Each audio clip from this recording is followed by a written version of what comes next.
Alhamdulillah, Allah Ta'ala masih mengizinkan kita kembali bertemu dengan bulan Muharram. Bulan pertama dalam kalender Hijriyah, kalender umat Islam yang menjadi salah satu syiar agama Islam. Kalender dan penanggalan Hijriyah ini disebut Hijriyah bukan tanpa sebab.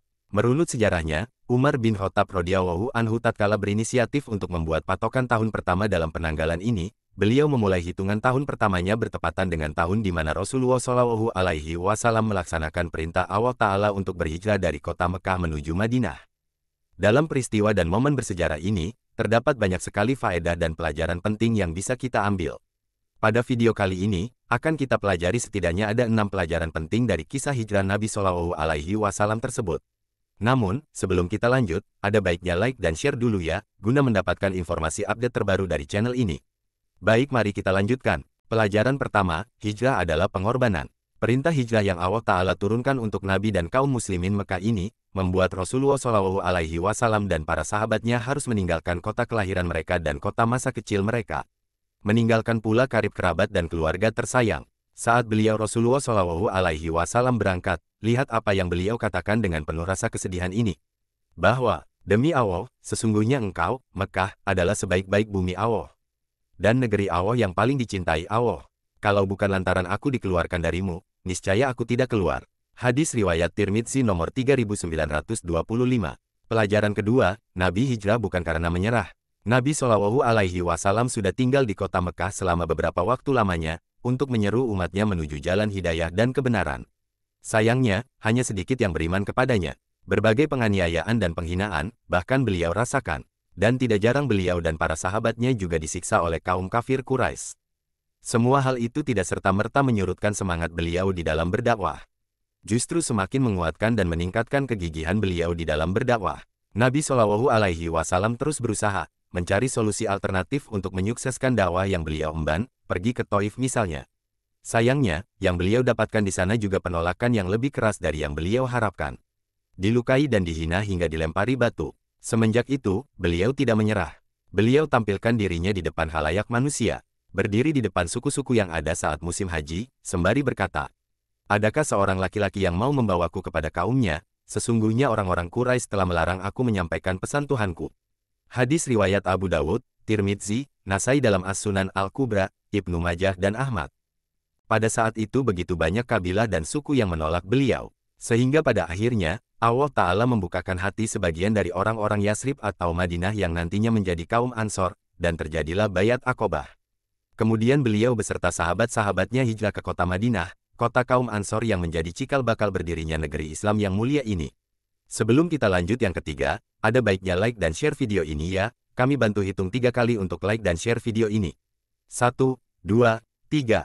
Baik, terima kasih banyak atas like dan share-nya. Mari kita lanjut pelajaran ketiga. Pelajaran yang ketiga, persahabatan yang penuh kesetiaan dan kebaikan. Hal itu nampak jelas pada sosok Abu Bakar As-Siddiq radhiyallahu anhu, tatkala mendengar Nabi Shallallahu Alaihi Wasallam bersabda, "Sungguh aku telah ditampakkan negeri tempat hijrah kalian, dan aku melihat negeri yang subur ditumbuhi dengan pepohonan kurma di antara 2 bukit yang kokoh."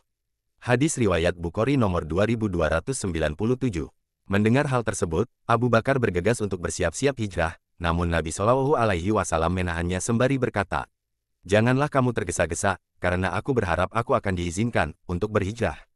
Rasulullah sangat ingin berangkat hijrah dengan didampingi Abu Bakar dan Abu Bakar pun berharap demikian.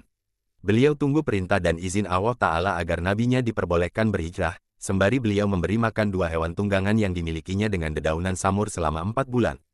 Dan akhirnya Rasulullah hijrah bersama Abu Bakar. Pelajaran keempat, pentingnya planning dan perencanaan yang matang, serta memanfaatkan segala sumber daya yang ada dalam merencanakan sesuatu.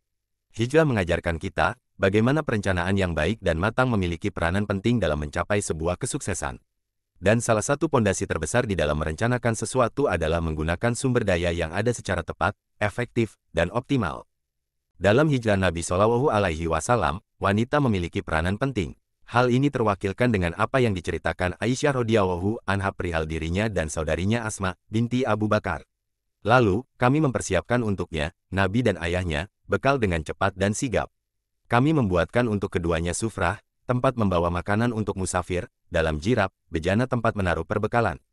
Kemudian Asma binti Abu Bakar memotong ikat pinggangnya, dan mengikatkan ke bejana tersebut. Dari situlah ia dinamai dengan Zatunitok, yang memiliki ikat pinggang. Hadis riwayat Bukhari nomor 5807. Di antara bukti matangnya perencanaan dalam hijrah Nabi, seorang penggembala bernama Amir bin Fuhairoh, sengaja menggiring kawanan hewan gembalaannya melalui jalur gua, dengan tujuan untuk menghilangkan jejak kaki Nabi dan Abu Bakar radhiyallahu anhu yang mengarah ke sana. Kemudian ia juga memberi Nabi Shallallahu Alaihi Wasallam minum dari susu dombanya.